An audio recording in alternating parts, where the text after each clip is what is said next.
por la tierra y por la paz. Dejaron atrás lo que fue. Saludos especial a nuestros amigos de Tras la Armadura. Muy contentos iniciando una nueva temporada. Estamos llegando a la cuarta temporada. Este es nuestro episodio número 31. Episodio número 31. El día de hoy quiero iniciar nuestro episodio contando una anécdota, John, de en los años 99, 2000, cuando yo era cadete en la escuela militar. Era parte de la compañía Ricaurte, el batallón de cadetes número 1. Nos llegó una de esas órdenes o de esas historias que le llegan a uno de un momento a otro y nos decían, van a tener un nuevo profesor de historia y es un oficial general activo. Y entonces nosotros, va a llegar un general activo. Pues uno todo, em, pues obviamente con la incertidumbre y con la curiosidad del caso de quién será el que nos va a dictar. Entonces uno decía, no, que es el director de la escuela, que no, que va a venir de otra escuela un general a darnos clases. Finalmente empezamos a recibir clases de mi general, unas clases de historia espectaculares, John. En aquel momento estaban desarrollando unas operaciones en profundidad en contra del bloque oriental de las FARC, un bloque, para de pronto los amigos de Tras la Armadura que no saben, era un bloque supremamente fuerte que existía en Colombia, y estaban en unas operaciones en profundidad allá. Nuestro profesor de historia militar era el jefe de operaciones del ejército. Nos traía elementos que aparecían allá en los campamentos, cuadernos de la guerrilla, y nosotros éramos iluminados, o sea, veíamos eso y nosotros nos iluminábamos en las clases. Pasaron los años, John, y siendo orgánico del Batallón de Contraguerrillas 37 Macheteros del Cauca, en una operación tuve la fortuna de salir con vida. La historia la contamos en el libro de 2 días y medio, y ahí narro cuando me encuentro con mi general, el que en algún momento fue mi profesor de historia militar. Me lo encuentro en ese momento y ya era comandante general de las Fuerzas Militares de Colombia, John. Y pasaron un par de años y estaba en un curso de contraterrorismo que tú me ayudaste a recibir, me diste la oportunidad de ir al curso de contraterrorismo, y me encuentro nuevamente con mi general y le digo, mi general, acabo de terminar mi libro, se llama 2 días y medio.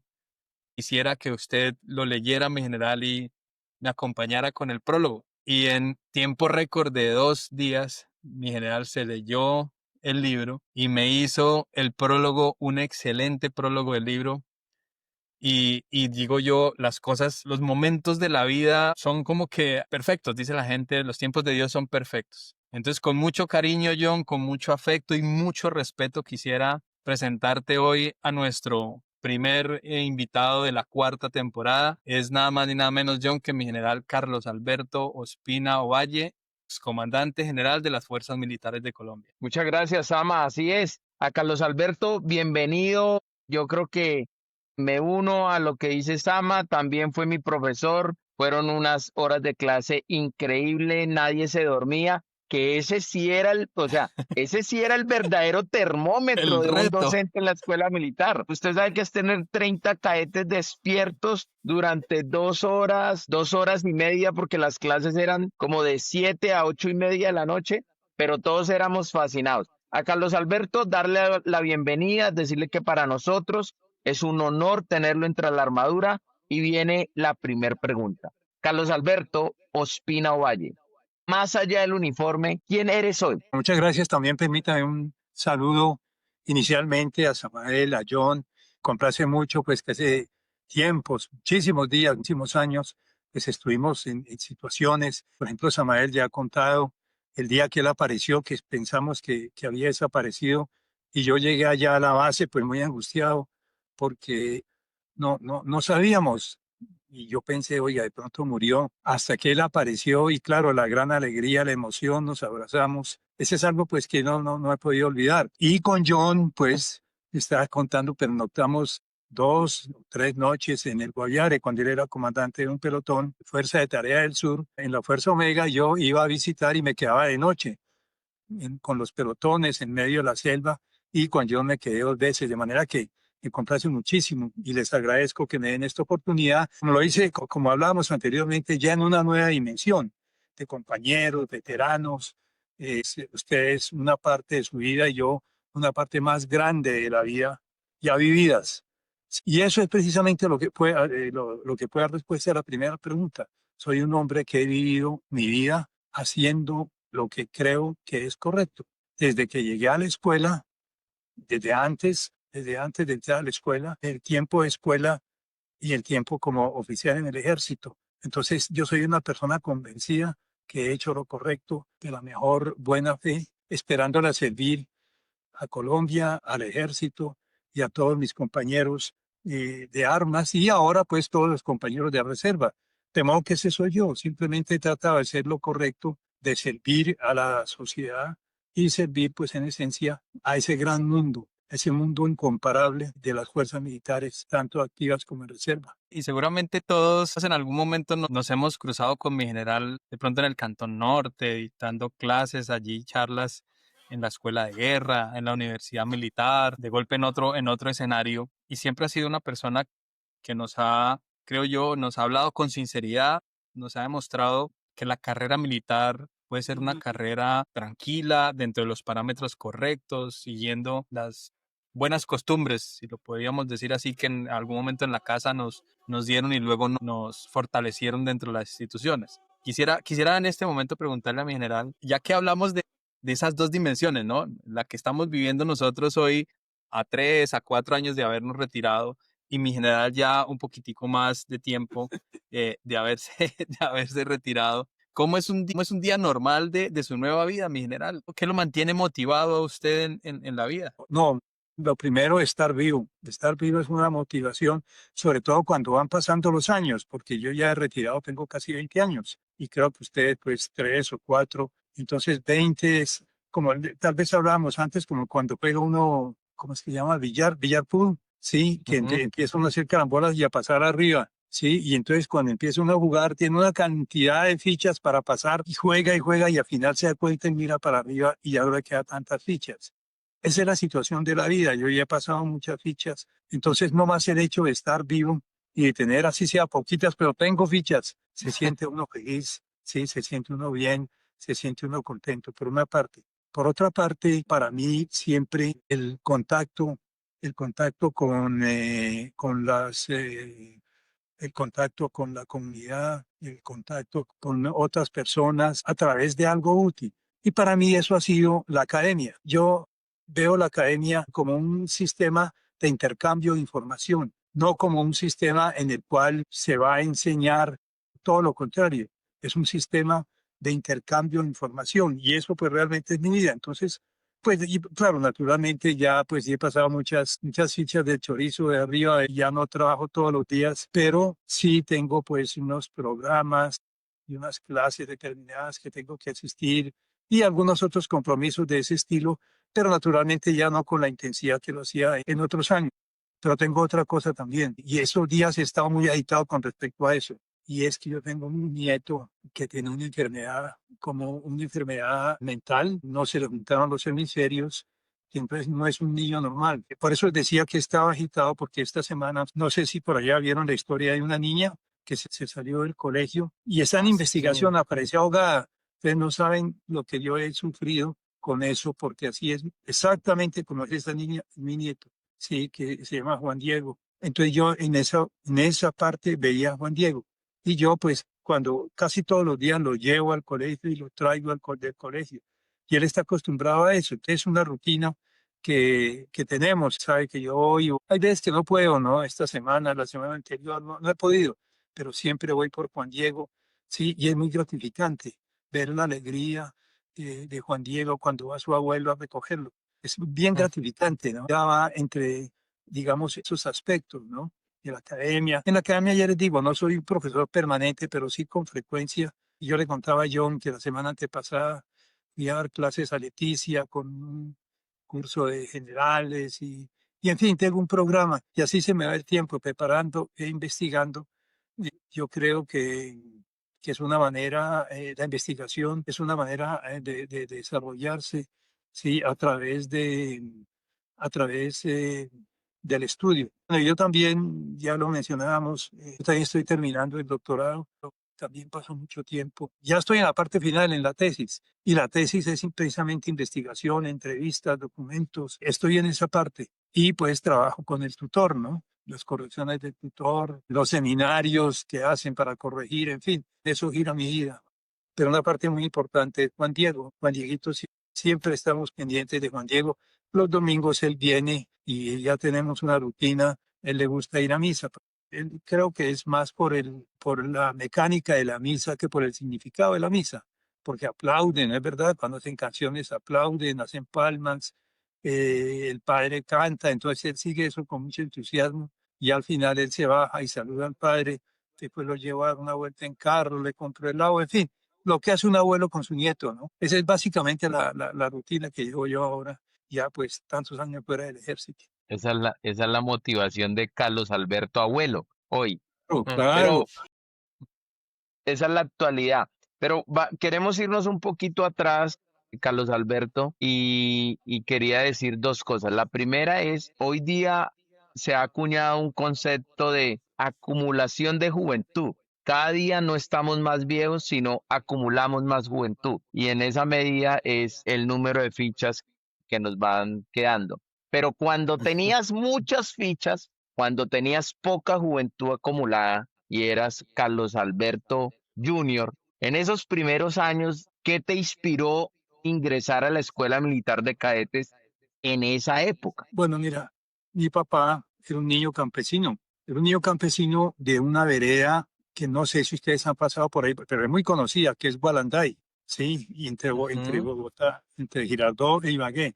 Mi papá era un niño campesino, huérfano de padre y madre, que pasaba sus días en conflicto con el Perú y pasaron, y él se fue, no tenía nada más que ir, se fue, ingresó al ejército, estuvo en Tarapacá, sí, la primera acción del conflicto, y de ahí pasó a la escuela militar porque él se destacó, aunque no tenía un bagaje intelectual grande, sí él había estudiado lo que había podido, y en la escuela militar lo llevaron, digamos, le dieron la oportunidad de estudiar.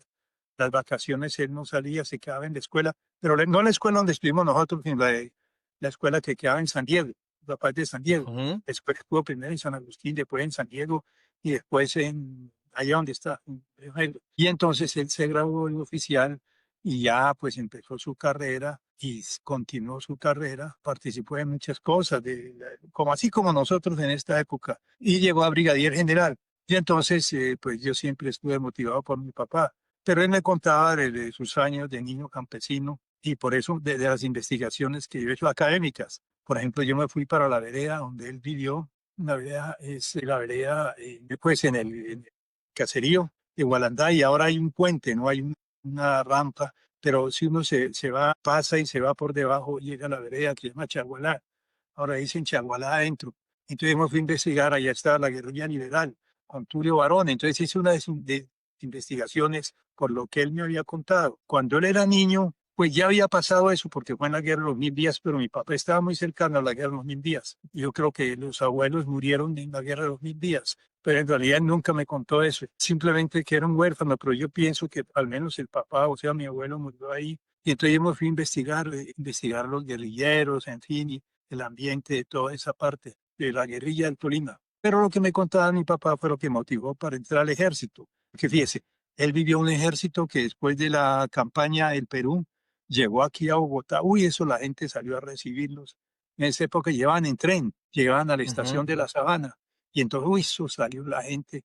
Después le tocó la violencia liberal conservadora, pero antes del 48, en los años 30 y algo, entre 6 y 37, después de la guerra con el Perú, se desató una violencia tremenda cuando el cambio de régimen conservador al régimen liberal, y él estuvo ahí. Pero eso mataban la gente, pues los liberales, a los conservadores, y cuando llegaba el ejército la gente salía a recibirlos porque sabían que podían dormir tranquilos por lo menos esa noche. Sí, eso me lo fue inculcando mi papá o me fue contando, que a mí me gustó ese sentido de que eran tenidos en todas partes, que la gente los quería, que ellos protegían a la población. Eso fue lo que me fue motivando a mí para paulatinamente pues empezar a acercarme a la escuela. Yo tenía otras, mira, por ejemplo, yo era un buen deportista, yo fui ciclista. Ves que eso hace muchísimos años, Me disculpan, pero no creo que ustedes hubieran nacido. No, no habían nacido. Pero yo fui corredor antes que empezara la leyenda de los escarabajos, yo era ciclista. Yo era ciclista de la Liga Ok. de Cundinamarca. Entonces, estaba en ese dilema si quería ser deportista o quería entrar a la escuela. Sí, eso fue lo único. Yo corrí, pues yo nunca fui campeón de nada, ¿no? Nunca gané nada, pero sí era un corredor. En mi equipo estaba uno que fue campeón de la Vuelta a Colombia, pero ustedes no han oído hablar del, se llama Roberto Pajarito Buitrago. Roberto Pajarito Ujú. Buitrago ganó la Vuelta a Colombia patrocinado por la droguería Canadá. Y entonces yo entré al equipo de la droguería Canadá. Ya no existe, pero quedaba frente a la estación de La Sabana. Y entonces ahí el entrenador se llamaba Dagoberto Lamprea. Y él nos entrenaba y nos daba consejos, ¿sí? Y entonces yo empecé, pues, a pesar de que yo era estudiante, a aficionarme mucho al ciclismo en los fines de semana, y entre semana me levantaba a las 4, pero era otro Bogotá, ¿no? No es esta Bogotá que uno no puede andar ni Claro. a pie. No, a las 4 salía yo en cicla y regresaba, y había días que era entrenamiento con el equipo, con Dagoberto, y salíamos, en fin. Yo tuve también un accidente, me rompí un brazo ahí en esa época donde queda el centro Santa Bárbara, eran unas montañas, y eso era premio de montaña para los que no eran buenos. Sí, yo no era bueno, pero era corredor. Entonces, subiendo y bajando, teníamos la competencia con un club que se llama Cicloaces, que creo que todavía existe. De ahí han salido buenos ciclistas, ¿no? Bueno, lo cierto es que estábamos en competencia y subiendo ahí a la parte alta. Tal vez ustedes han visto que es bien empinado, todavía eso no ha cambiado, es bien empinado, sino que ahora hay calle. Mm. Antes había una ruta de tierra. Oye, hermano, y estos tipos me dejaron botado, lo que si tú haces, y si sigo así me sacan del equipo. Entonces, cuando empezamos a bajar, intenté alcanzarlos y ahí me accidenté. Me fui contra una muralla de esas, una cerca de esas antiguas, me partí el brazo, en fin. Ya entonces tuve que dejar por un tiempo el ciclismo y ya pensar con más calma, pues que no podía seguir así. Y entonces fue cuando, pues, con todo lo que había hecho mi papá, le había escuchado a él y a sus compañeros que decidí ingresar a la escuela militar. Y ahí terminé en la escuela militar. Y Pero claramente quedó ahí en la escuela militar, mi general. Y bueno, en todo esto que hemos ido hablando, mi general, le cuento que la gran mayoría de nosotros los veteranos hemos sido inspirados por nuestros padres. Hemos encontrado que hay unos que fueron oficiales, otros que fueron suboficiales, algunos nuestros padres estuvieron en la policía, otros como en el caso de John estuvieron en el ejército, pero siempre hay como ese sueño alrededor de lo que nuestros padres oralmente nos fueron legando, que fueron sus historias, sus vivencias en medio del conflicto. Y finalmente, pues la decisión de nosotros fue continuar, digamos, lo que es ese legado. Y ya después de que mi general dejó la bicicleta a un lado y entró a la escuela militar, cuál era ese sueño de mi general joven ya estando en la escuela? En qué, en qué se aferraba en futuro, digámoslo en ese momento, mi general? bueno, pero antes permítame terminar mi historia de ciclismo. No, Ay, qué pena yo. ahora, como ahora hay todo por internet y hay posibilidades, yo me puse a buscar a mis antiguos compañeros y había un ciclista que le decían el ferreterito, que era Gustavito Rincones. Ese sí era bueno.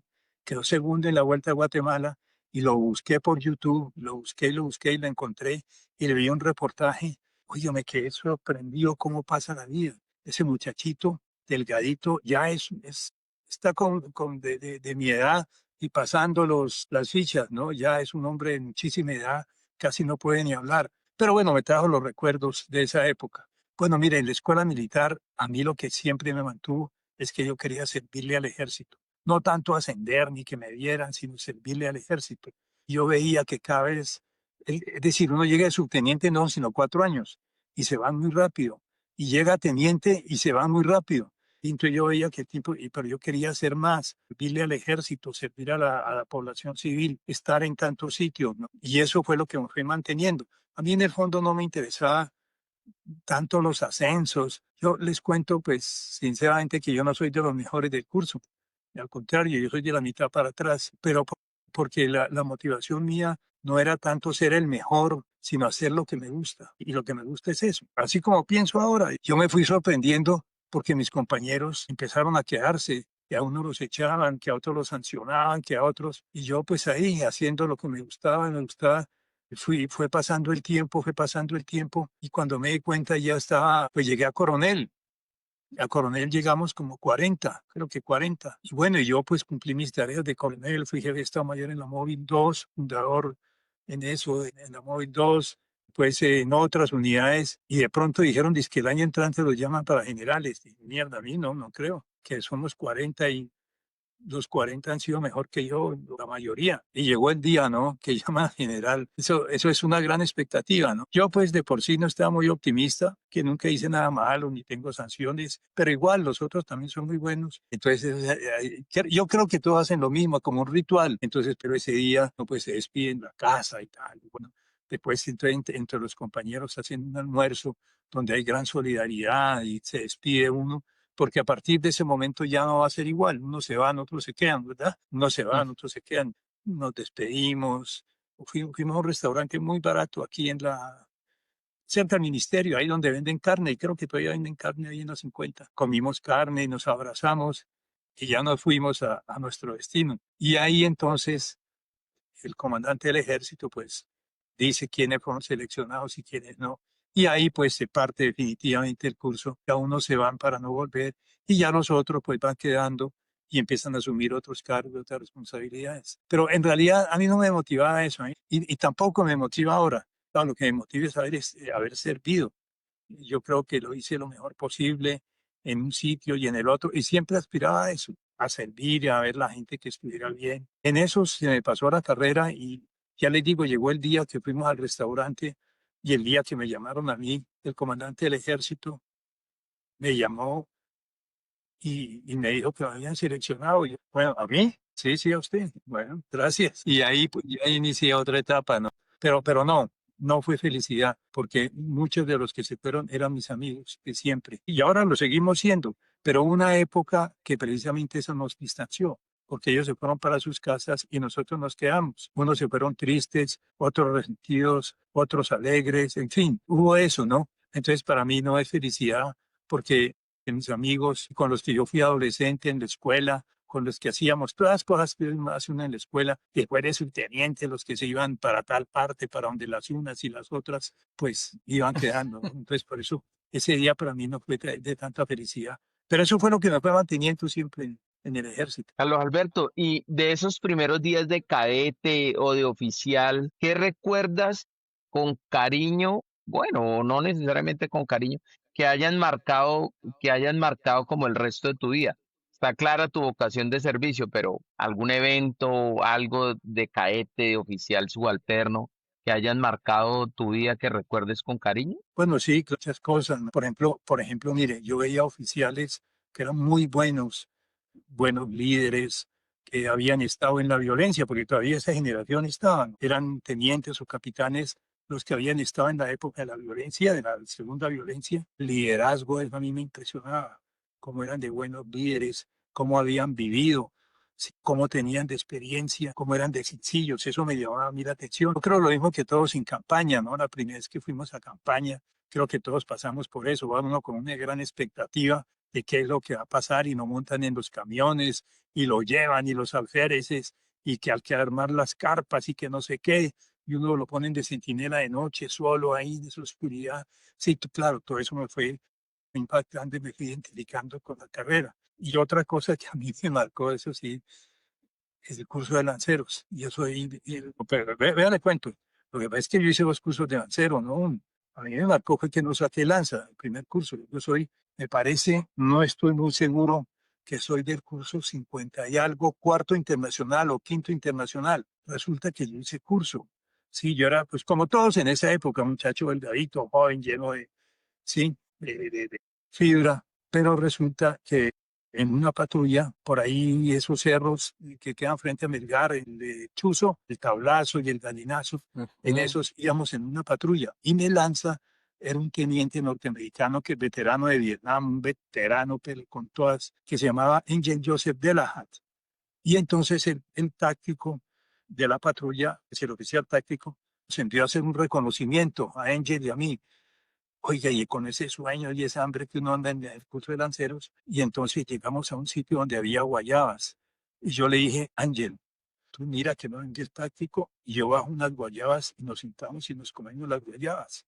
Yo, oh, sí, sí, está bien, está bien. Y yo me fui a coger las guayabas, bajé las guayabas y cuando llegué, Ángel estaba sentado, dormido.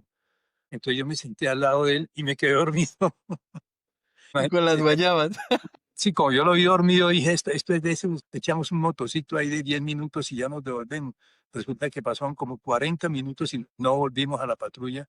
Entonces el táctico fue y nos buscó y nos encontró dormidos. Y a mí me quitó el fusil. Cuando yo me desperté, no tengo el fusil, le pregunté, Ángel, ¿tú sabes de mi fusil? No, no, yo no sé. Y apareció el táctico y dijo estas palabras. Dicen que en la puerta del horno se quema el pan y aquí hay pan que ya se quemó. O sea que me está diciendo que perdí el fusil y perdí la lanza. Imagínese. Y como castigo el resto de la patrulla me hicieron cargar un tronco grandísimo.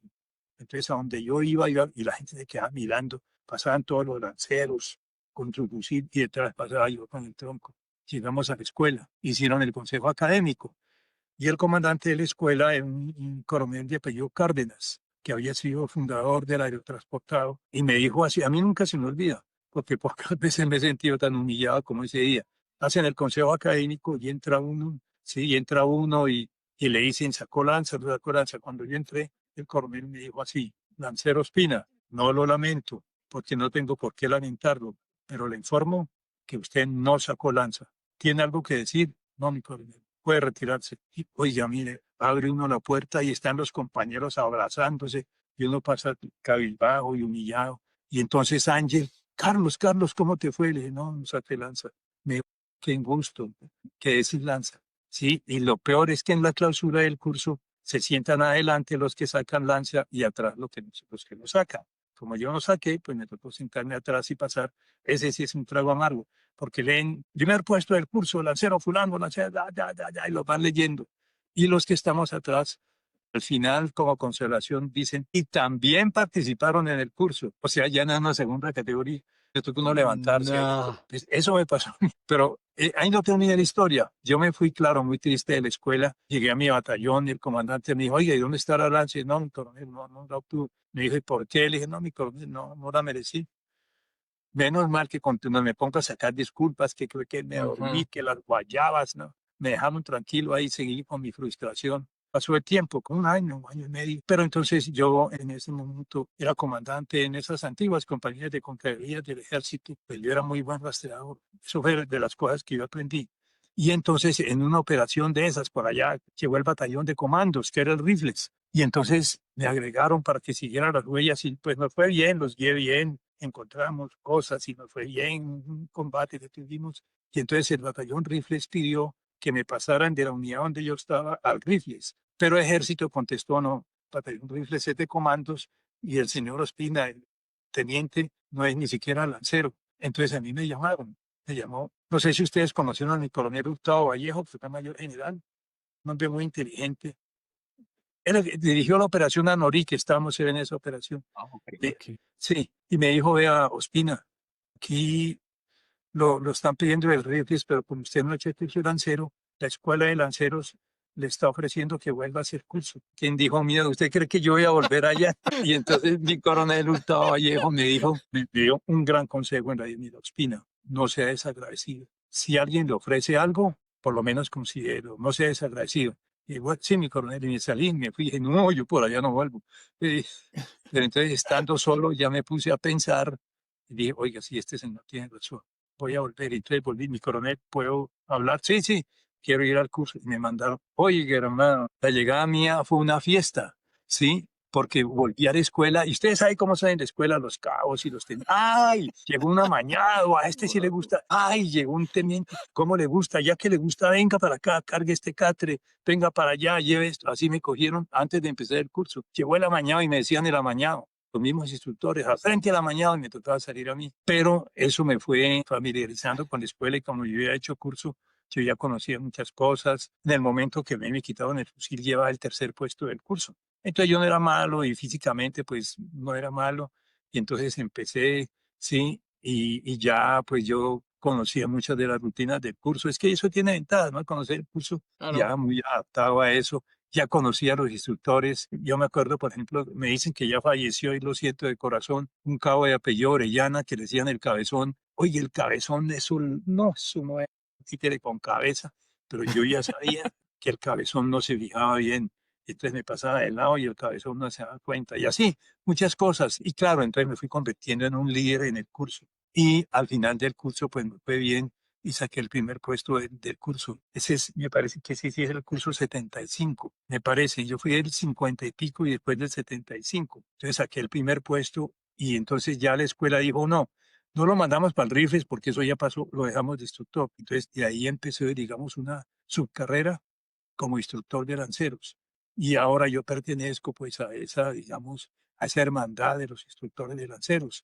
Yo fui instructor de lanceros, y después fui comandante de la escuela, después fundé los Fuertes Amazonas, en fin, ¿no? Y me quedé ahí en la escuela y hoy en día pues soy miembro de todas las asociaciones de la instructores, de la Interlanza, y pues como ya he pasado tantas fichas, soy el lancero instructor más antiguo de Colombia, entonces claro, me llaman y me Ok. preguntan y todo. Y sí, yo a veces les cuento la historia. ¿Usted sabe quién soy yo, mano? Soy un tipo de 2 cursos. Y claro, la gente, así me mantuve yo, ¿ve? Y esas son las cosas que del principio de la carrera, pues me impactaron muchísimo. Eso de los lanceros me impactaron, pero me sirvieron, porque después tuve Pero, cosas más graves y yo ya sabía lo que se siente, ¿no? pero mira, Carlos Alberto, que esta anécdota tan natural, tan orgánica, tan humana, es, es la anécdota que se debería replicar más, porque a veces solo estamos es en busca del éxito, del éxito, del éxito, y no, acabas de contar la historia de un intento, un fallo, volverlo a intentar y ya construir toda una línea diferente. Pero creo que, o mi opinión es que a veces en la fuerza está más la cultura de que tienes que ser el primero, siempre el primero, pero fallar también es de humanos, fallar también Claro, es claro, natural. claro, mire, hermano, yo lo que digo es que todo está en encontrarse con uno mismo. A mí allí ese curso, pues claro, no he debido quedarme dormido. ¿Sí? No tenía el sentido de sacrificio que he debido tener, ¿sí? Entonces yo creo que en ese espacio me encontré conmigo mismo, dije, no, esto es una cosa que yo debo hacer y no me puedo volver a quedar dormido ni hacer cosas absurdas como irme a comer guayabas por allá con el gringo. No, no, no, no. Sí, yo pienso que es encontrarse con uno mismo. Y yo creo que eso me sirvió a mi elección, porque si quiero algo, lo primero que tengo que estar es pleno de lo que estoy haciendo. Ahora, no importa que uno no sea el mejor, es muy difícil ser el mejor, ¿no? Es muy difícil, pero sí por lo menos es estar uno bien con uno mismo y eso le va dando, digamos, la estamina o el ánimo para continuar. Y yo creo que ese fue lo que me pasó a mí en la escuela de lanceros. Claro, claro. Total, total. Carlos Alberto, tú hiciste un spoiler al principio y es, siendo yo subteniente de la Brigada Móvil 10 de la Compañía Argentina en el 2005, tuve la oportunidad en diciembre de alistar mi unidad y pelotón para recibir al comandante del ejército en ese momento que venía a pasar la noche en la mitad de la selva del Guaviare con mi unidad, con mi pelotón específicamente. Que en ese momento, pues eso era una novedad, porque uno, no sé cómo sea ahora, pero cuando yo era subteniente, creo que las distancias en la jerarquía eran más lejanas, ¿no? Ver uno al comandante del ejército era muy lejos, siendo uno subteniente, y que un día te digan por el radio, prepare su unidad porque viene mañana, pues era como todo un impacto, ¿no? Pero en ese momento, ¿tú qué buscabas o cuál era el impacto o cuál era el propósito de visitar esas pequeñas unidades en la primera línea? Porque nosotros estábamos en la primera línea de la operación JM. Y esto lo uno a esas decisiones estratégicas que cambiaron la historia militar del país durante tu carrera, que estuvo marcada. Cuál era el impacto que querías visitando esas unidades de primera línea? Y de todas estas decisiones estratégicas, ¿cuál es la que más recuerdas o cuál tienes más presente? No, sí, yo realmente no tomo decisiones estratégicas y ve las cosas pues con una visión de ese nivel, en la carta, en el mapa, hablando con los comandantes, los generales, ¿sí? Ahí se ve de una manera, ¿sí? Y claro, es una manera estratégica, la estrategia es fría. La estrategia es, digamos que de cierta manera es impersonal, porque la estrategia busca un objetivo estratégico. Y el que está en ese nivel estratégico, pues está pensando es en eso. Por ejemplo, la seguridad ciudadana y la seguridad en las áreas rurales. Si hay seguridad, hay producción. Y si hay producción, pues naturalmente hay una mejor vía para la gente. Por ejemplo, el Producto Interno Bruto. El Producto Interno Bruto de Colombia tenía que subir para que la gente, lo que produce la gente sea útil. Haya un Producto Interno Bruto alto y haya una alta participación de la agricultura. Eso lo mira uno en el mapa y ve que hay seguridad y que los campesinos van a poder cultivar. Pero por otro lado está que los que hacen que eso sea posible, pues a veces pues, no están en ese nivel, sino en el nivel práctico. Entonces no saben qué es lo que se está haciendo. Yo por eso trataba de ir, sí, a quedarme en esos sitios lejanos, sí, por una parte, para que los compañeros oficiales, oficiales, soldados, pues vieran que no estaban solos, que no eran, como piensa mucha gente, un chinche en la pared o una marca con un lápiz de grasa y ahora en el computador. No, ellos no más que eso. Ellos son miembros de nuestro ejército, compañeros que están cumpliendo una función diferente. Ese es el propósito, no baja a eso, no va yo nunca di una orden de que muevas el pelotón, de que está bien o está mal. Yo nunca emití una orden táctica, pero sí trataba de interactuar con los que estaban en esa situación para que entendieran que no representaban un chinche, representaban un grupo de miembros de nuestras fuerzas militares, de ejército, armada. Yo también hice en la armada, inclusive esas patrulleras que tienen por allá en los ríos. Yo me quedé 2 o 3 veces por allá en esas lanchas, pero para que la gente viera que ellos no son un chinche, que son miembros de la fuerza y que son personas que están cercanas. A eso era que iba yo. A veces podíamos llevar algo, a veces no, ¿no? A veces pues podíamos llevar algo de comer, en fin, algo para los que estaban allá, pero el propósito era ese, hacerles saber que no están solos y que no son un eslabón y que no son importantes, todo lo contrario, son importantes, son compañeros y estamos pendientes de todos los que están ahí. Ese era el propósito. Gran propósito, mi general. Mire que yo tuve la fortuna de haber estado de teniente en la Brigada Móvil número 2 y de capitán en la Brigada Móvil número 3, ambas brigadas móviles pertenecientes a la Fuerza de Tarea Conjunta Omega. Y mi general fue el fundador de esa Fuerza de Tarea Conjunta. ¿Cómo recuerda mi general la experiencia de la creación o la necesidad que tenía en ese momento la institución para crear esa gran fuerza de tarea conjunta específicamente en el suroriente del país? Sí, lo que es que las FARC habían acumulado mucho narcotráfico, muchos elementos y estaban en esa zona preparando la ofensiva sobre Bogotá, porque ya, pues primero hicimos la Operación Libertad 1 alrededor de Bogotá, pero ya ellos tenían las carreteras, los caminos para subir, las columnas, el acumulado. Entonces lo que quisimos fue acabar con eso. Allá había en todo el área más o menos 5.000 para pues combatir con 5.000 guerrilleros, pues toca llevar el doble o el triple, ¿no es verdad? Pues por ahí 3.000 y con apoyo de la Fuerza Aérea y la Armada. Entonces, por eso era importante crear esa fuerza de tarea, buscar que nuestras unidades no fueran débiles, no estuvieran aisladas y con la presión y con el tiempo hacer que estos individuos desistieran. Y fíjese que así fue, se desistieron, empezaron a salir para un lado, para el otro. Ahí también tuvimos el programa de los cabecillas, de los jefes, que ya pues eso vino después de que yo estuve, que hoy, que no sé quién, que la jaque. Todo eso es parte de una estrategia que se prolongó. Y eso fue lo que nos disuadió, que les hizo ver pues que no había ningún futuro en seguir, no tenía ningún sentido seguir metidos allá. Y entonces empezaron pues, y ya viene la parte política, que van a hacer la conversación, en fin, ya ese es otro tema. Pero el tema es este, no se refiere a eso, a que pues teníamos que hacer que ellos entendieran que no había futuro, que llevaban 40 o 50 años y que se iban a pasar otros 50. Entonces decidieron irse por la negociación política y así terminó el conflicto, ¿no? Es decir, es una de las formas de victoria, porque la otra forma es que se rinden y no queda ninguno, pero nunca pensamos en eso. Pensamos más en esta forma como se presentó. Carlos, ¿qué pasó o qué significó para ti ocupar el cargo como comandante general de las fuerzas militares? Bueno, no estuviera yo, estuvo mi general Mora, que es un super líder, es un hombre pues de unas condiciones increíbles. Entonces ocupar ese sitio pues es muy difícil. Y es lo mismo que comandante del ejército. Yo todos los días pasaba por la oficina y estaban ahí desde los primeros, y uno se queda mirando y dice, uy, no, pero no puede ser que yo esté a la altura de eso, no puede ser, ¿no?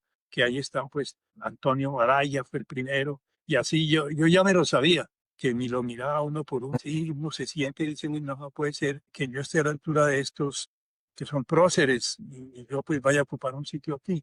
Sí, es algo que a uno sí, a mí, por ejemplo, me impactaba muchísimo, ¿no? Yo sentía, ¿será que sí soy así? ¿Será que sí? Siento una responsabilidad muy grande con gente, con el público, con la población civil, porque la población civil está alrededor, con los miembros de la fuerza, en fin, con todo ese conglomerado. Uno siente que tiene un gran compromiso y que no puede quedar mal, no puede hacer quedar mal a la institución. Sí, se presentan tantas situaciones tan difíciles. Mire, se presentan unas situaciones tan difíciles y uno tiene que, no puede esconderse, ¿no?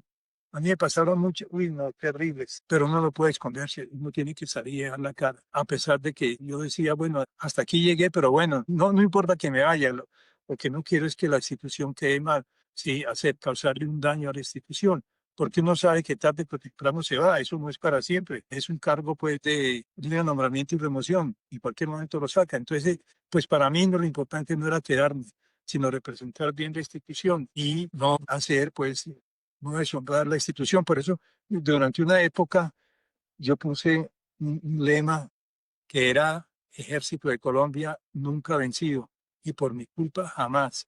Yo jamás haré algo que vaya contra el ejército. Yo todos los días pensaba eso, ¿no?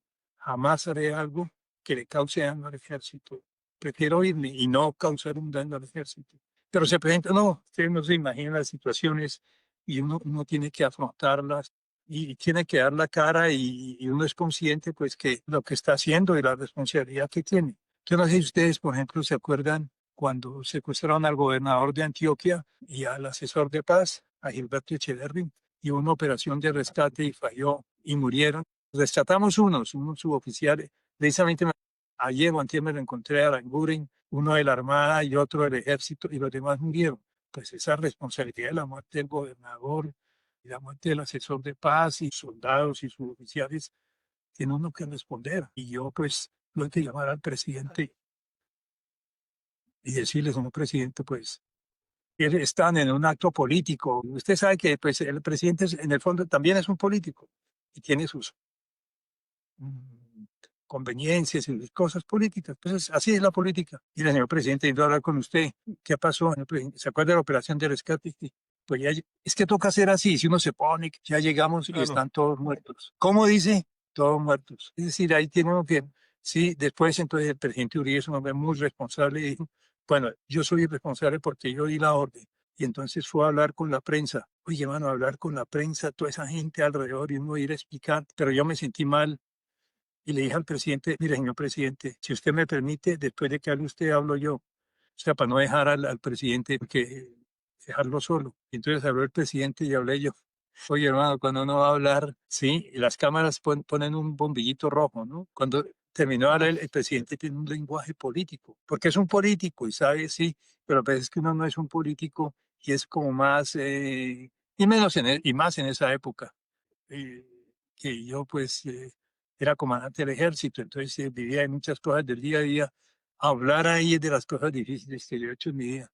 Y yo dije, no, aquí, pues, hasta aquí llegamos, pero no importa, yo tengo que decir algo. Y con eso, al otro día me llamó el comandante general, que era mi general Mora, era Mora, y me dijo, oiga, Carlos, necesito que hable con el tiempo. Y fuera reportera del tiempo. Y me hizo una pregunta, es decir, estaba buscando el reportaje, ¿no? Pero yo dije, no, yo no me le escondo aquí a esta señora, que fue, que me perdonó, no, nada. Entonces me dijo, general, pero se le ocurrió decirme, general, ¿y usted se arrepiente? Yo, no, yo no me arrepiento de nada. Y al otro día entonces sacó en el tiempo, no me arrepiento de nada, general Ospina. Y dije, no, pues esto ya fue definitivo. Pero bueno, ahí sobreviví a esa y seguí para otras. Pero son momentos difíciles, ¿no? Que tienen que uno afrontar. Por ejemplo, cuando no saqué lanza en el curso de lanceros, pues fue una gran frustración. Esa gran frustración a uno lo prepara para incidentes de más categoría como este, ¿no? Además, pues es difícil, ¿no? Claro. Y vaya nivel, ¿no? Y vaya nivel Sí, porque, sí. porque lo que uno, Promoción, mi promoción se llama Doctor Gilberto. Ve, y era una gran persona, hombre. Créeme que era sí, una gran persona, como ministro, como persona, sí, pero inclusive yo quería participar y era comandante del ejército y el Estado Mayor dijo, no, mi general, que va a participar ustedes, ¿no? ¿Cómo se le ocurre?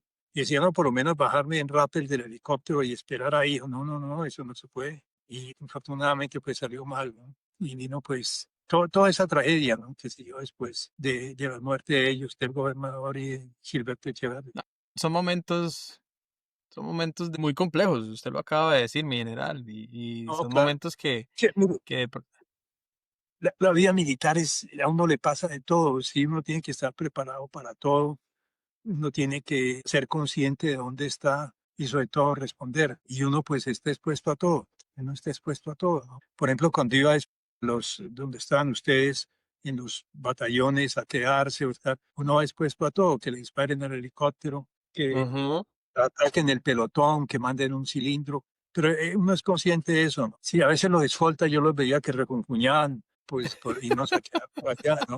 Y la familia, las señoras, pero eso es algo que toca. Pero, mire, a mí una vez me hirieron, a mí me hirieron en un pueblo que se llama Murindó, y era comandante de la Cuarta Brigada.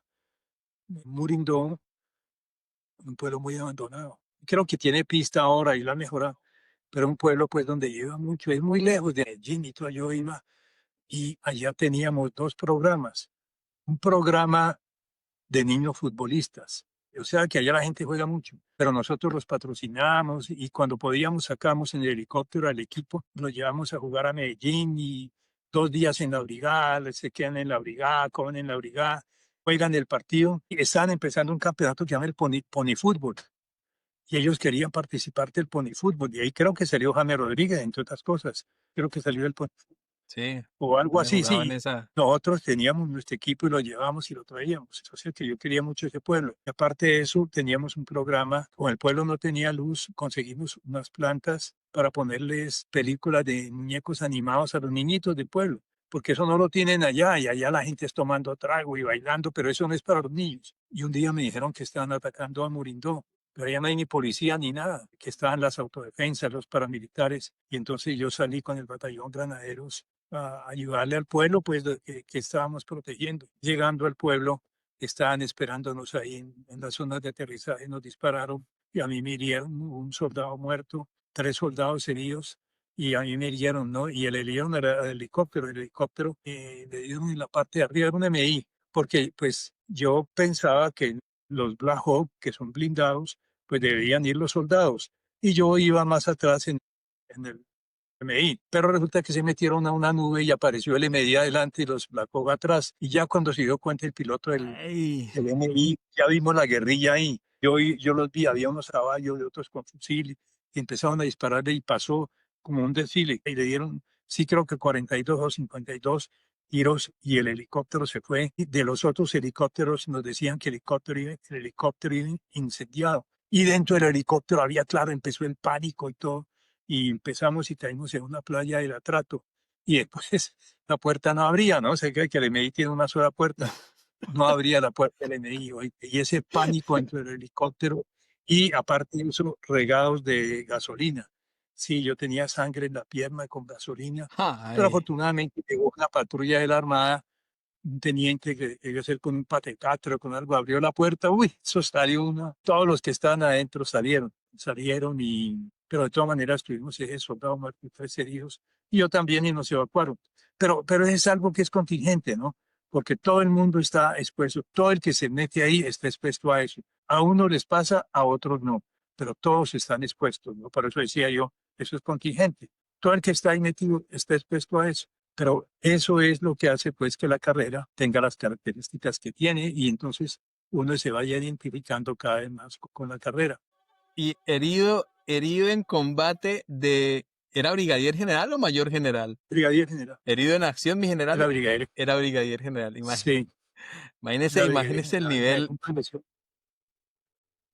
No, tuve una lesión ahí, pero no, con el tiempo mejoré. La gente de Medellín fue muy amable conmigo porque pues gente pues que no tiene que ver con nada, me mandaban flores o chocolates, sí, salía a la calle, pues yo casi no salía, pero salía a la calle, entonces había gente que me saludaba, gente muy amable, ¿no? Todo eso es precisamente lo que hace que uno se identifique con la carrera, ¿no? Se identifique pues yo digo que más que una carrera, esta es una vida, esta es una vida. Sí, por eso con los compañeros, amigos veteranos, pues sí, yo sé que dicen que cómo se adaptan. Pues yo nunca me he ido, ni me voy a ir del ejército. Lo que pasa es que no tengo autoridad, no tengo mando, no tengo uniforme, pero ya no lo necesito. Tengo lo más importante, soy parte de la institución. Y la institución está dentro de mí, entonces no necesito que me digan grados ni que me den nada. Sí, yo ni voy a los batallones. Cuando doy clase a veces voy, entonces me paran y que para dónde va y usted quién es y que muestre esto. Todo eso que hacen en las guardias, yo paso por ahí. Pero para mí ya la carrera no es eso, ya la carrera es parte de mi vida y yo soy parte de la carrera. Y todos somos así, en uno o en otro grado. Pues es que, pues lógico, el que ha sido comandante general tiene un poquito más de reconocimiento, porque tarde que temprano alguien lo conoce. Una señora que barría hace 20 años, que está por ahí, uno que era soldado y que ahora es sargento primero, así como ustedes que han sido oficiales y ahora tienen otros cargos, alguien lo conoce. Pero es decir, es una manera como poco a poco uno se va identificando con la carrera y pasa a ser parte de la carrera y la carrera pasa a ser parte de uno. Y por eso yo digo que más que eso es una vida, ¿sí? Es una vida. Y por eso pues ustedes ven en los desfiles, no sé si han participado, que salen los veteranos con medallas y con uniforme y Mm. todo, porque pues es una manera de decir, vea, yo soy, esta es mi vida y estoy orgulloso. Es precisamente por eso, ¿no? Se va identificando más, aunque no está, no conoce, no está de acuerdo, no sé, pero es que la vida de uno viene y entonces uno se identifica con lo que es en sí la carrera. Por eso les decía yo que todo eso hace que es decir, la carrera es parte de la vida de uno y es más una vida que una carrera. Yo creo que hemos llegado a un punto importante en el desarrollo del programa, mi general. ¿Por qué? Porque nos ha contado que usted, mientras estuvo activo, vivió a tope la carrera. O sea, pocos generales podrán comentar que los hirieron siendo brigadier general. O sea, digamos lo que, bueno, no quiero llegar a hacer comparaciones, pero sí digo que vivió su carrera a tope hasta su máximo grado, del que ya nos habló, que fue el de comandante general. Y quiero llegar a un punto que hemos empezado a tocar aquí, que ya es ese escenario de la veteranía. Y todos normalmente recordamos el día en que llegó el radiograma o llegó la resolución en la que finalmente uno ya deja de servir de forma activa y pasa al retiro. ¿Qué sintió mi general el día que dejó de ser el general de 4 soles, comandante general de las fuerzas militares? Se tuvo que poner lo que coloquialmente nosotros decimos el Everfit. Y no, pues si yo sabía que era una etapa cumplida, ya mantenerme más tiempo es imposible, porque si yo me quedara 1, 2 o 3 meses, le estoy quitando la oportunidad a otro, ¿sí? Y a otro, una persona que uno conoce y que uno aprecia. En mi caso, el que seguía era Freddy Padilla de León. ¿No? ¿Cómo va a ser yo eso con Freddy? Porque a mí sí, Ujú. el presidente me dijo, bueno, y usted, 2 meses, no, señor presidente, pues usted tendría que retirar a todos los que vienen detrás. Entonces, eso es algo que no puede hacer, es un ciclo cumplido. Yo lo que hice el último día que estuve para despedirme, yo nunca he tomado trago. Ese día le pedí a la señora que siempre lo servía los tintos, que también me la he vuelto a encontrar por ahí. Digo, mire, si ahí venden por ahí whisky, traigo una botella. Entonces trajo una botella de whisky y yo mismo fui y le serví un trago a todos los que estaban ahí. Uy, pero mi general, si usted no toma, no, pues sí, entonces dije, no, es que hoy me retiro, quiero agradecerles, en Día fin, especial, todo claro. eso, sí, y vamos a tomarnos este trago, nos tomamos el trago, sí, es que los muy pocos que tomé ya en el ejército, y de ahí ya salí pues a hablar con el ministro y a hacer el Padilla, general Padilla Freddy, que es un amigo, pues una cuestión entre amigos, pues yo ya sabía que era mi último día, yo no quise, eso siempre forman, para despedirse, les dije, no, hermano, no hay necesidad que forman, vamos a despedirnos, y yo pues pasé y me despedí de casi todos, ¿no?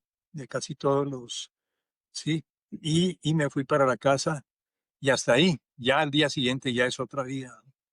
Y ya después se me presentó la oportunidad de salir, bueno, en fin. Pero no, sí, para mí no fue tan traumático, ¿no? porque es que estar tanto tiempo uno ya comprende que tiene que Ok. ir. ¿Cómo va a pretender quedarse uno ahí? Además, ya hasta el uniforme, es decir, uno tiene unos años juveniles, fornido, en fin, que llega el momento en que si uno pretende ponerse el uniforme ya no le queda bien. Y yo pensaba eso, ya llegué al límite. Dentro de un tiempo ya es un viejo con uniforme y eso no se ve bien. El uniforme es símbolo de juventud. Entonces dije, no, no, ya mi ciclo está cumplido, estoy muy agradecido y bueno, tengo que cumplir el ciclo, ¿no? Y por eso pues no me Ciclos causó tanto. cumplidos. Claro, sí, sí, no me causó un trauma. Pero naturalmente, pues eso depende de muchos factores. Uno más jóvenes como ustedes, están jóvenes, sin mucha vida por delante. Y pues claro, tienen un proceso diferente, ¿no? Porque para ustedes la vida tiene mucho que dar todavía. Para mí, pues ya no tanto. Como les decía al principio, va pasándonos sus fichas y mira para arriba y ya no son tantas. En cambio, ustedes tienen el chorizo lleno todavía de fichas y tienen muchas cosas que hacer y ya lo ven de otra manera. Pero Carlos, sí, digamos que es importante lo que tú dices. Tú tuviste la oportunidad de cerrar el ciclo, claramente, o sea, porque ya inclusive lo sentías. Acabas de decir, ya tú lo sentías que tenías que cerrar el ciclo. Pero aún cerrando el ciclo, el siguiente día o los siguientes días no dejan de tener una naturalidad de algo diferente. Hay 5 años de servicio, ¿no? De ese nivel, ¿no? Claramente van a ser unos días diferentes de readaptación. ¿Qué aprendizajes puedes rescatar de esa fase de adaptación o de transición para afrontar la siguiente etapa? Porque es que tú dices, son 20 años que ya llevas en la veteranía, pero 20 años, o sea, 20 años tampoco es poco. O sea, 20 años es una gran oportunidad también de pasar fichas. O sea, también te adaptaste a 20 años nuevos. Claro, sí, sí, sí. Sí, no, naturalmente, sí, uno empieza una nueva vida. Yo siempre decía, yo siempre he dicho que el ejército no es la vida, es parte de la vida, pero más allá del ejército sigue habiendo vida. Para todo el que se retire, no es que se acabó el ejército y se acabó mi vida, no, al contrario, hay otra vida. Sí, yo tuve una gran oportunidad, ¿no? De seguir en la academia, de ser profesor y seguí con esa, ¿no? Oportunidad. Pero sí, es que yo, lo que digo yo es que el ejército es una gran parte de la vida y uno es decir, está dentro, como lo dije antes, está dentro del ejército y el ejército está dentro de uno, pero llega el momento que uno ya no es funcional y ya tiene que tomar otro camino y entonces hay más vida. No se acaba ahí. Uno sigue llevando el ejército, pero ya hay otra vida, ¿no? Yo he visto, por ejemplo, que se retiran, algunos se van a otros países a como mercenarios o como soldados o no sé qué, y porque llevan eso, otros hacen otra cosa, en fin, todos salimos, pero todos entendemos que hay más vida luego del ejército, que no es simplemente se acabó todo, no, al contrario, sigue. Sí, y ya le digo, para mí no fue tan difícil, ¿no? Creo que cada uno ha ido encontrando su camino. Sí, aunque siempre lleva uno puede decir que no quiere el ejército, que no sé qué.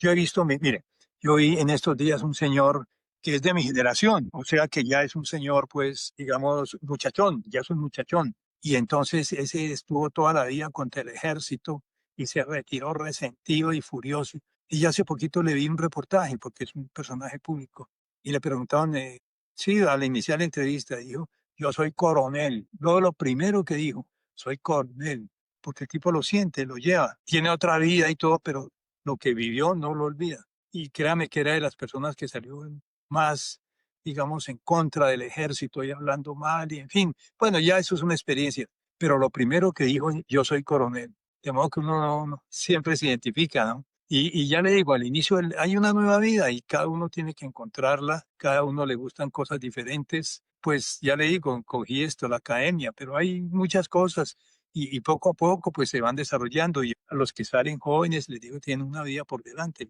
pasaron esta etapa del ejército, pero hay una vida por delante donde pueden hacer muchas cosas y llevar su familia. Claro, es difícil. Cuando estaba en Estados Unidos, una vez fui a un restaurante cerca de la universidad y estaba sentado y de pronto se me acercó un muchacho, jovencito, y me dijo, pero en Washington, D.C., mano, a mí quién me va a conocer allá. Y se me acercó un muchacho y me dijo, buenas tardes, mi general, ¿qué le provoca comer? ¿Quién es? Me dijo, no, yo fui subteniente del ejército de Colombia y ahora trabajo aquí. Y el muchacho había rehecho su vida y como es, todos sabemos cómo es la vida en los Estados Unidos, y allá los trabajos, cualquiera que sea, es una oportunidad. Él tomó su oportunidad como mesero y después hizo un máster, después me la encontré y ya tenía otro trabajo. De modo que esa es la vida, ¿no? No Mm, hay trauma grande al salir del ejército. claro, total, total. Mi general, y en ese nuevo escenario que nos acaba de comentar, de pronto como para comentarle a nuestra comunidad de veteranos, mi general después del servicio enfocó sus esfuerzos em, a seguir sirviendo desde el conocimiento y desde la escritura. ¿Qué lo motivó, mi general, a continuar sobre esa senda académica? Bueno, no, a mí siempre me causó inquietud, ¿no? Saber un poquito más de lo que estábamos haciendo y empecé con la historia militar, en fin. Y me fui por ese camino y eso me llevó a la estrategia me llevó a la economía de defensa, sí, y volví a la historia. Es decir, está es un círculo, ¿no? Están muy relacionados. Y por eso, pues yo empecé con esas tres materias que son las que en todas partes he estado. En Estados Unidos, por ejemplo, economía de defensa es una materia muy importante, ¿no? Pues sí, tuve que ver con economía de defensa, una estrategia, y aquí en Colombia, básicamente con historia militar. La historia militar es muy profunda y la historia militar no es simplemente el relato de lo que pasó, no es una historia, como dicen, historia bronce, sino es mucho más que eso, es una historia que yo diría que interpretativa, ¿no? Que tiene varias visiones. Y eso pues me ha llevado, yo le recomendaría a los que están empezando, pues busquen la academia. La academia pues, es muy competitiva, eso sí, es muy competitiva, no pagan tan bien como uno quisiera, ¿no? Depende del grado, Sí, ¿no? sí, claro, Si claro, por total. ejemplo, John, que ya tiene su doctorado, pues le pagará más, pero el que no tiene, pues de ahí para abajo no pagan tan bien. La persistencia es lo que hace la calidad del profesor y los profesores se van cotizando. Yo conozco profesores que no son PhDs, pero están muy cotizados y ganan muy bien, ¿no? Y es un trabajo, pues, que es interesante y pues les diría a muchos que intenten por ese camino, que hay muchísimos.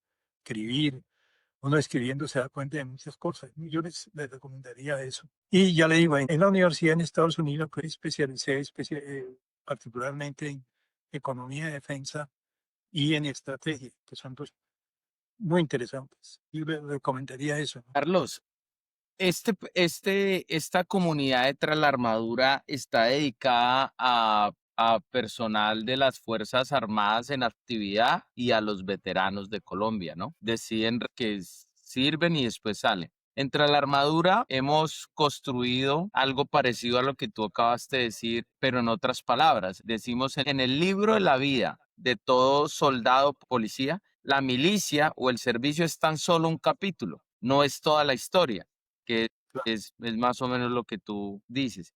Pero desde tus palabras que son tan inspiradoras, ¿qué mensaje le puedes dar tú a los veteranos de Colombia y qué consejo le das a los militares que se encuentran activos? Bueno, a los veteranos, pues quiero decirles que se sientan orgullosos, que sirvieron en la fuerza militar, la policía, en la Fuerza Aérea, en la Armada, en fin.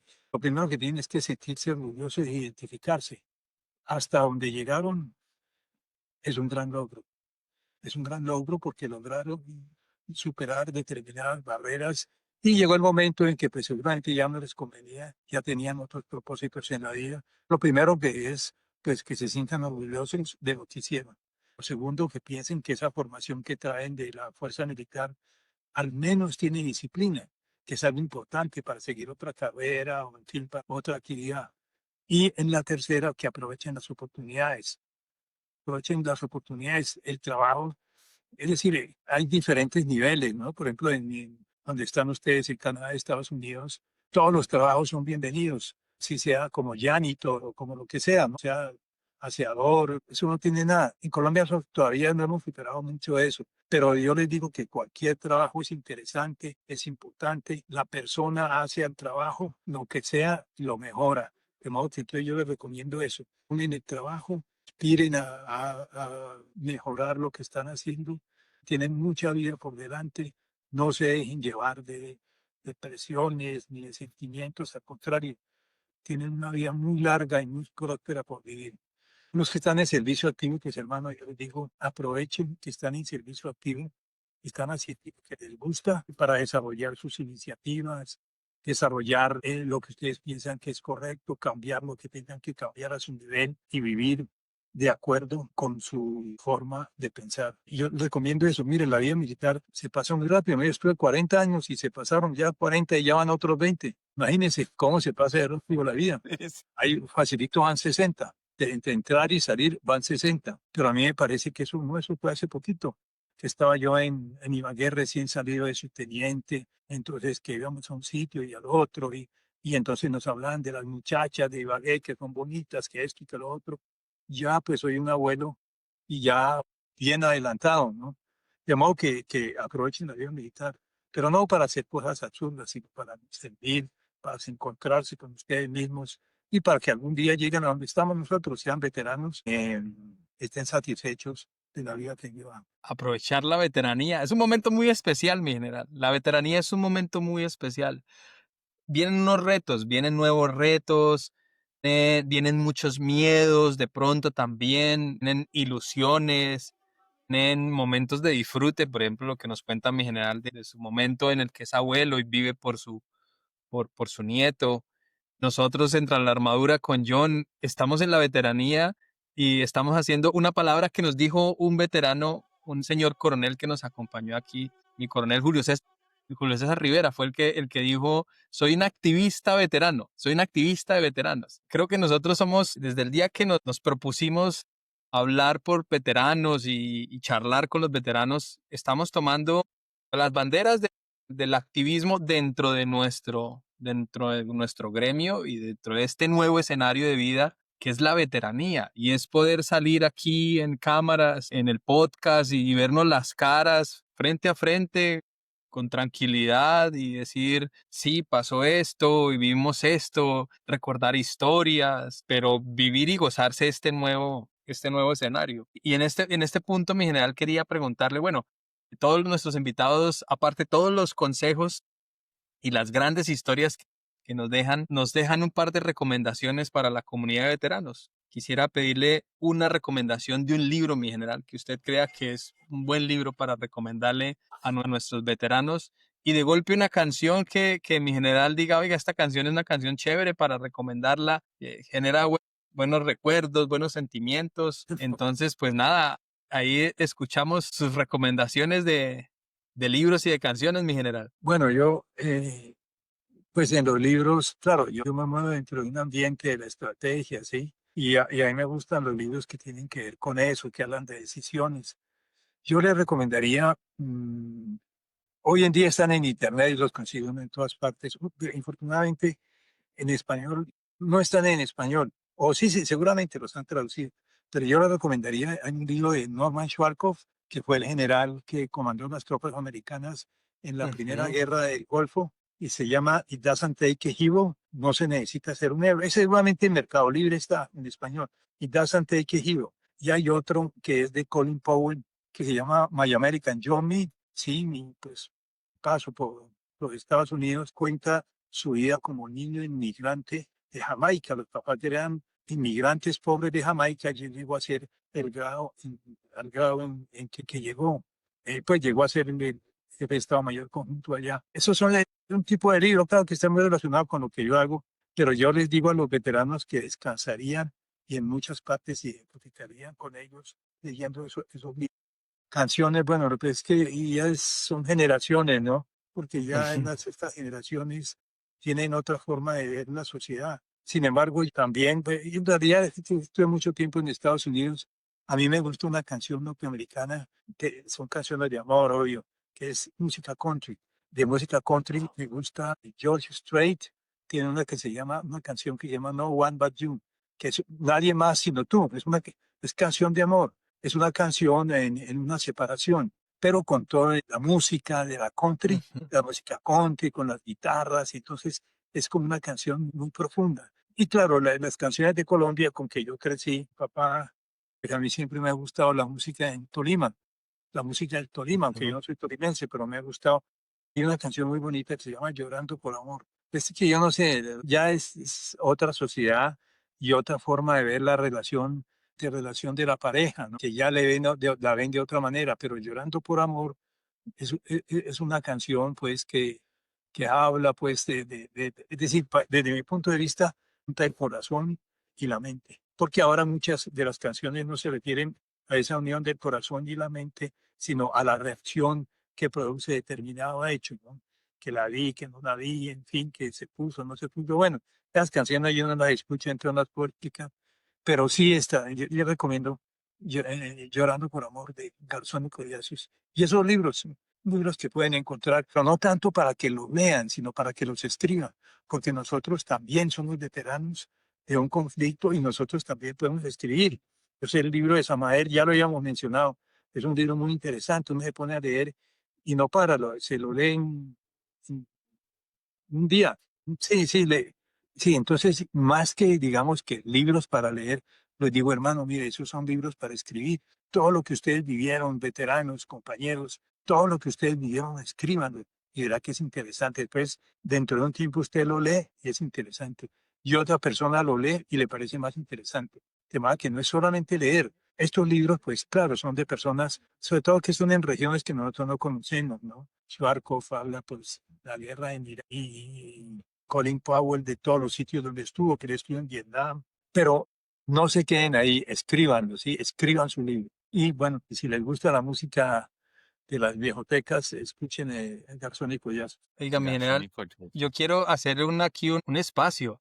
Y los que quieran escribir su libro y de pronto necesiten una mano, aquí estamos con John, aquí estamos nosotros con nuestra poca o mucha experiencia, la ponemos al servicio de la comunidad, lo hemos dicho en varios escenarios, les podemos acompañar, ayudar, guiar, orientar, darle consejos de golpe de lo que nosotros hemos vivido en este escenario. Entonces, los canales de Tras la Armadura siguen abiertos para los que quieran tomar el consejo que acaba de dar mi general y es escribir sus historias. Aquí estamos atentos, John. Así es. Carlos Alberto, una última pregunta. Ok, hablaste de tu nieto que te motiva, pero ¿cómo estás rodeado hoy de tu familia en estos 20 años? Cómo has estado rodeado, tu esposa, tu familia? ¿Cómo está ese círculo que te ha acompañado? Porque eso es importante después de que uno sale de la veteranía, esa familia que te rodea, ¿Quién ha estado al lado tuyo estos 20 años, Carlos? Mira, están pues Marta, que es la esposa, mi esposa, ya llevamos bastantes años de casado. Y ella siempre ha estado conmigo y está aquí. Los hijos pasaron por todas las épocas. ¿En donde están ustedes? Los hijos son niños, después adolescentes, después jóvenes, después adultos y después se van. Eso es lo normal, ¿no? Yo tengo un Sí. hijo en Australia y un hijo en los Países Bajos y dos hijas aquí que tienen su vida como un médico y un abogado que viven aparte, pero son parte del círculo y ya con esos mencionaba yo los nietos. Yo tengo cuatro nietos que, claro, ellos viven con su abuelo. Bueno, unos viven en los Países Bajos, pero aquí pues también tengo dos, que entre ellos Juan Diego y la niña y Luciana, que también viven así alrededor. Esa es una parte muy importante, ¿no? Porque es el núcleo familiar. Así estén en Holanda, están en los Países Bajos, siempre están en contacto, y pendientes, si vienen, etcétera, ¿no? O sea que para mí, pues, ha sido muy importante el círculo familiar. Pero ya le digo, los muchachos cumplen toda la edad, todas las etapas y se van. Y eso es lo normal, ¿no? Como ellos algún día también se quedarán solos, se irán los hijos de ellos. Pero así es como funciona y yo me siento satisfecho de que hayan estado, sigan estando aquí en este entorno. Pues, Carlos Alberto, de parte de Tras la Armadura, te las gracias. Realmente eres una persona que teníamos como propósito tenerte aquí en Tras la Armadura. Esperamos hacerte un par de propuestas después de esto, de un proyecto en particular que estamos sacando con Samael. Ojalá tu agenda, porque ya estoy seguro que no va a ser un tema de voluntad, sino de agenda. Ojalá se pueda concretar. Pero por este espacio y por tu tiempo y por el tiempo que le regalas a los veteranos, le regalas a Tras la Armadura, te damos las gracias. Gracias por el servicio que tuviste durante 40 años. Gracias por haberme inspirado cuando fui un subteniente allá en la mitad del Guaviare con la estrategia. Yo tuve un escrito que después vamos no aquí, pero después lo discutiremos. Yo insisto en que la estrategia y la táctica son hijos de la misma madre, pero no se hablan, no les gusta hablarse, pero es algo que yo construí en mi vida. Darte las gracias a mi gran amigo Samael, darte las gracias también por habernos traído a Carlos a Tras la Armadura, a toda la audiencia, recordarle que estamos en YouTube, en Instagram, en Spotify como @Tras la Armadura. Somos una comunidad de veteranos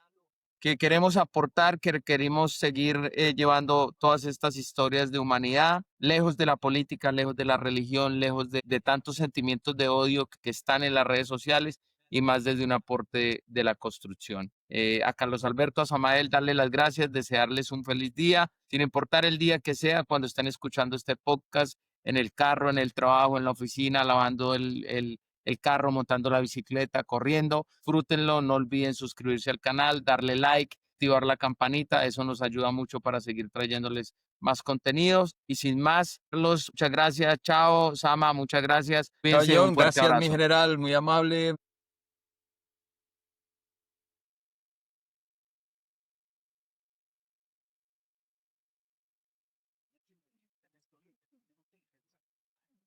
Sombras de la guerra y el dolor se levantan héroes sin temor.